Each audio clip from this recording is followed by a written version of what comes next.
guys, welcome to Deconstructing DI with some die-hard DIers. We're here with a new video on central challenges. We're part of the Washington DI Youth Committee. My name is Sanjana and I'm one of the co-presidents of the committee. Hey guys, my name is Alina and I'm the other youth committee co-president. DI is all about solving challenges as a team. This means that teamwork is important, especially from the get-go. Today's video is all about creating a positive team dynamic before the season even begins. A team that enjoys spending time with one another is set up for success. The best way to create a positive team dynamic is through different games and experiences. These can help your team be more comfortable when working together, especially if your team is full of new kids who don't know each other very well. Here are some good ways to kick off the season.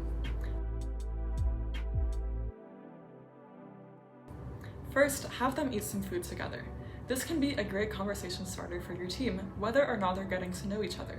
Your team can bond over food preferences and enjoy each other's company.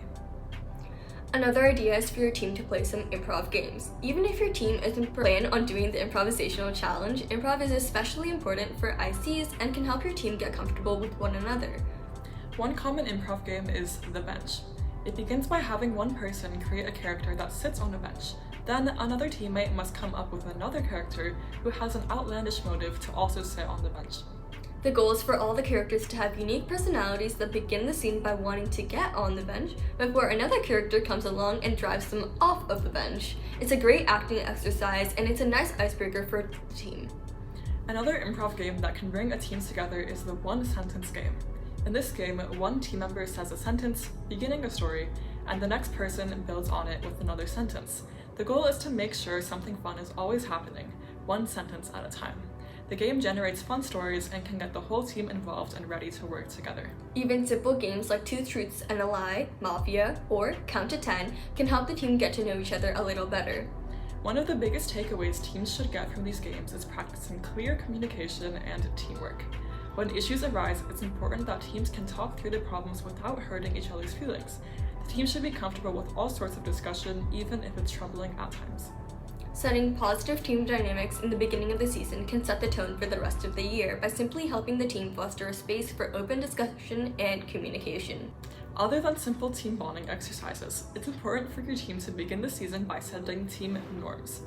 These are expectations each team member has for each other and can help the whole team understand the core values they must uphold within and outside of DI. For example, our team always likes to prioritize open communication and being honest with one another. In moments of conflict, our team always makes sure to circle back to those norms in order to make sure that we respect each other to our full capacity. For younger teams, reading their team norms at the start of every meeting can help them get in the right mindset. When the season gets kick-started, problems and conflict are bound to arise. When it happens, it's imperative that you, as a team manager, stay out of the conflict itself and instead encourage effective conflict resolution by helping your team navigate the problem. Be sure to empower your team and have them talk it out respectfully, turning friction into opportunities for stronger teamwork. A way this can be done is by explaining the importance of yes and instead of saying no outright. Here's an example of how to use yes and in a scenario. Alright team, let's make the tower super tall for this IC. I really love the idea, but also I think it's important to note that the IC has a scoring category for how wide the tower is, especially since the scoring element is worth 40 points and the height is worth only 25 points. You're so right. Based on that, I think we should focus on the width of the tower more than the height. Sounds good!